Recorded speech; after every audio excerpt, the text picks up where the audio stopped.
An extraordinary party for an unusual couple. For Shazia Zubairi from a Pakistani family and Henderson Leacock, a black man, this is the first of their marriage ceremonies.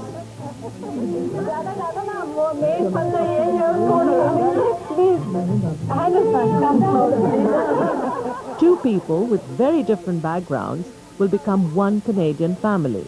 But from this day on, Canadian racial attitudes will affect their family life.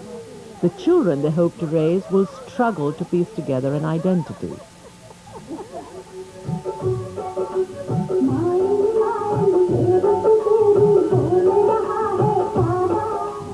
Their children may someday choose to see themselves as Pakistani or black or neither.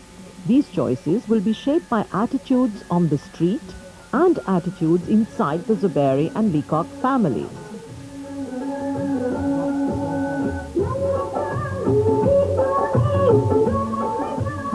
And among the two families joined here, all does not appear to be well from the start.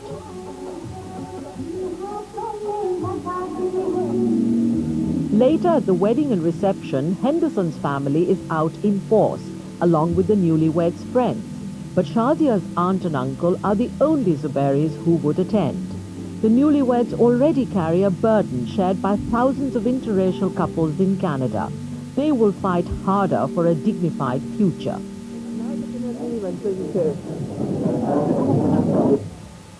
It might console the couple to know that that future has already been lived by other families across Canada. Each has achieved a unique and delicate balancing act.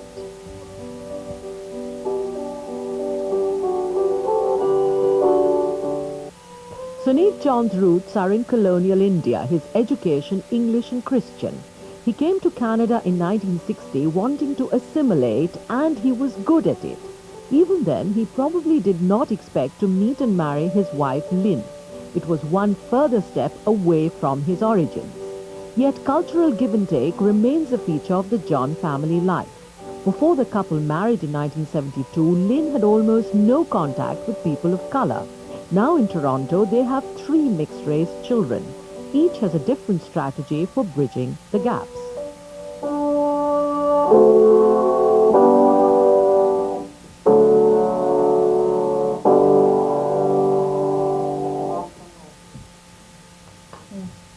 Their children, Miriam, Matthew and Daniel, started to work out who they were from an early age.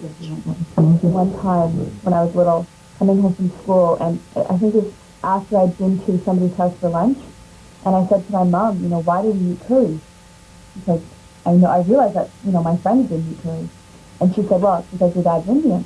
And I said, oh, I guess that means we're half Indian and half normal. And that became like a really big family joke and gets to be told at every family party you ever go to. And when she said that, I thought, first of all, it was hilariously funny. And I wondered if she conceived of herself as half Indian and half normal. That's my husband.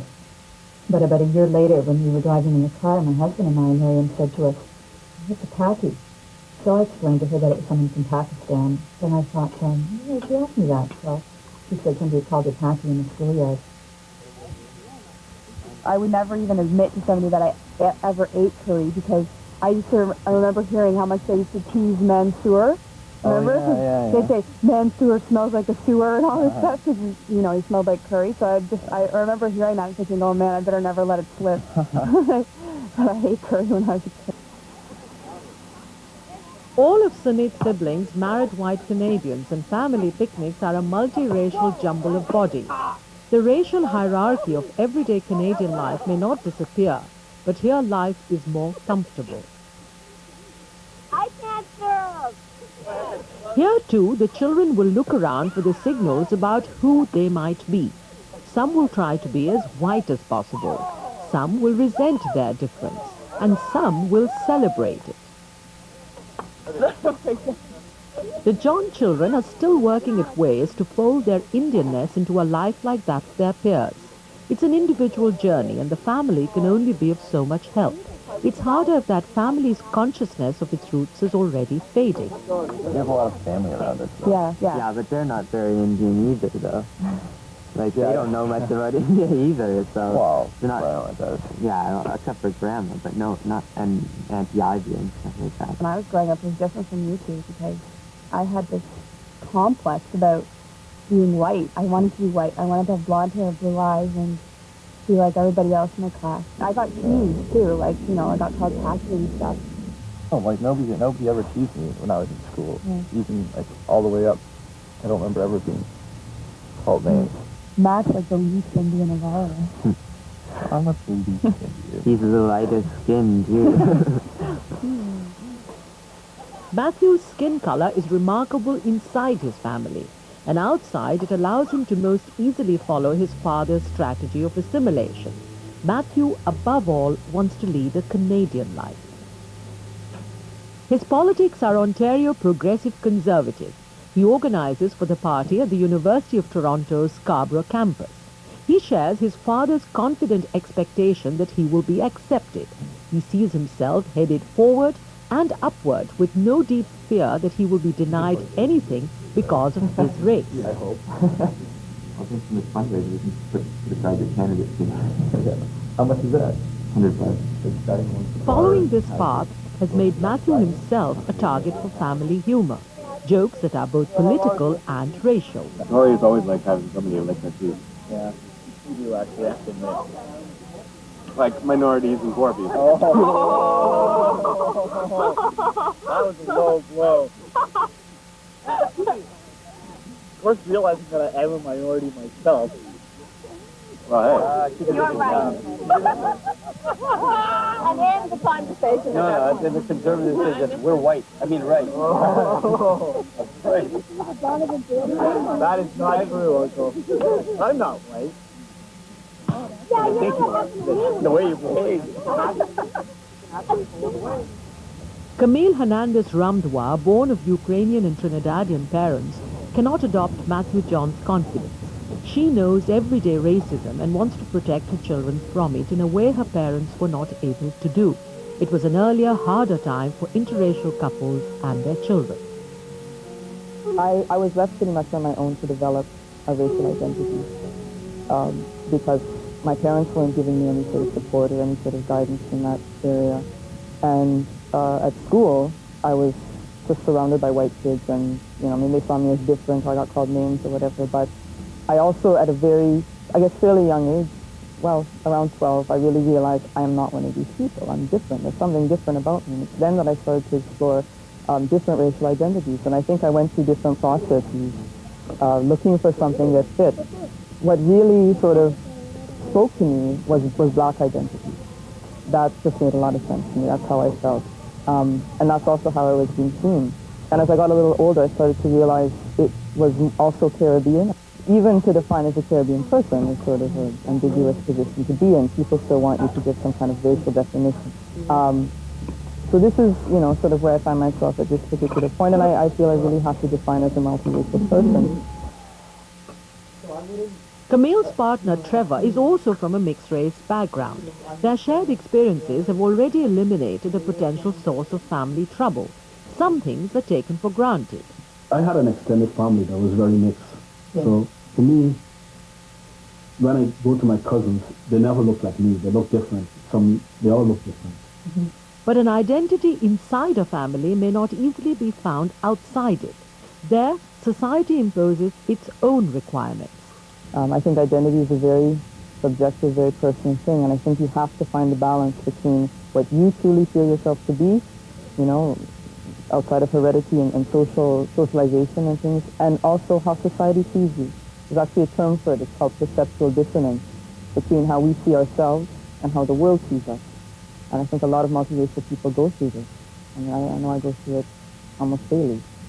Sometimes when I tell people in my cousins, like one, my cousin, like Richard, yeah, he comes to my office sometimes, right? You know? And I say, my cousin's going to come pick up this parcel and we'll give it to him, right? He just, sometimes I forget to say, well, what he looks like. physically. I just said, oh, he's a big, fat, he's big and he's bald, right? And he's going to come and pick up the thing. You know, so Richard comes to the thing, and of course he's black and he's bald and he's big, right? And then he said, Trevor left something here for me. His name's Richard. And then they leave and then they come back. Is he your cousin? You know, yeah. Even though he sounds the same, he also sounds Chinese. You know, that's what, you just can't make that connection. Kimiko Hota has faced similar situations. Multiracial children can look remarkably different from their parents. For her, this contrast was driven home early. When I was a young child, when I used to go to the playground with my mother, children used to always say things to me like, that's not your real mother. My mother's a strawberry blonde with blue eyes and very, very fair. And I used to always say, yes, of course, that's my real mother. But I had a funny feeling about it. I often used to think that maybe I was adopted. It wasn't until I studied biology later on that I understood how it could be that I could look so different from my mother, that I was actually a real mixture of my father's, how my father looked and how my mother looked.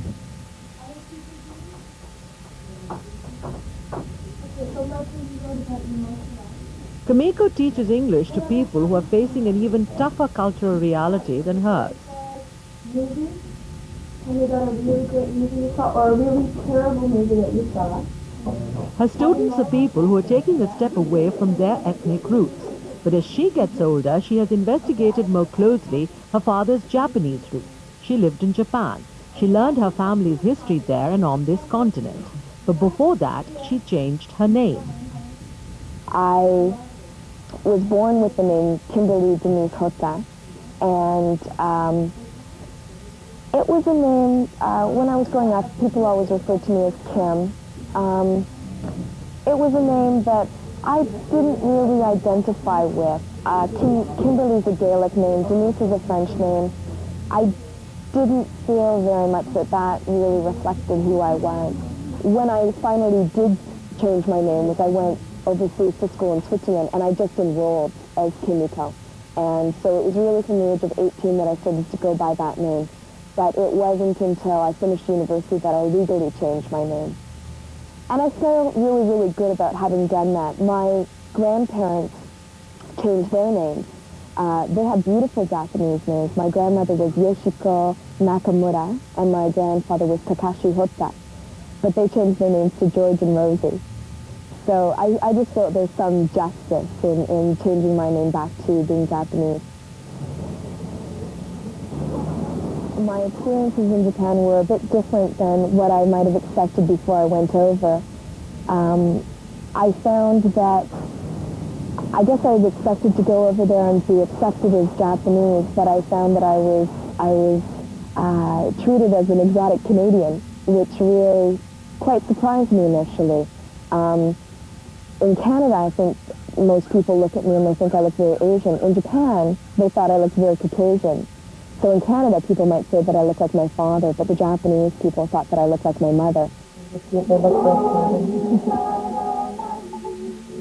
For Matthew John, the biggest problem is simple racial hatred. He is shocked into a consciousness of his background only by other people's racism and his parents' difficulty in helping him deal with that racism. I never really felt like I was different until I think I was 17 years old, and I went to pick up a girl to go to the library with her or something. And I was standing in the hallway where her father couldn't see me. And he asked her, where are you going? And she said, I'm going out with Matthew. And he said, you're going out with that nigger again. He's going to get you killed. I see that kind of thing on TV. Or it was something to that effect. But I remember he called me a nigger. And I was just so completely shocked that I just walked out of the house and I didn't know what to say. I didn't know what to think. I didn't understand and know exactly what had been said. And so I think I just, as I did in all situations, tried to understand where that father was coming from. One of the things I remember, I'm pretty sure I remember this, emphasizing the matter of you've got to start at the place of forgiving him before you can actually work this out and resolve handling your own anger. and among the two families joined here, all does not appear to be well from the start.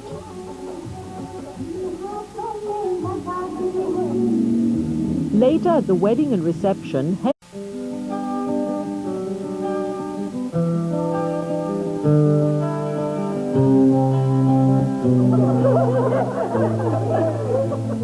an extraordinary party for an unusual couple. For Shazia Zuberi from a Pakistani family and Henderson. But from this day on, Canadian racial attitudes will affect their family life.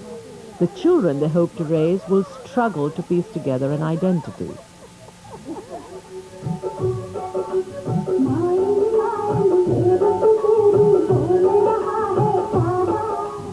Their children may someday choose to see themselves as Pakistani or black or neither. These choices will be shaped by attitudes on the street and attitudes inside the Zuberi and Leacock families. And Leacock, a black man, this is the first of their marriage ceremonies.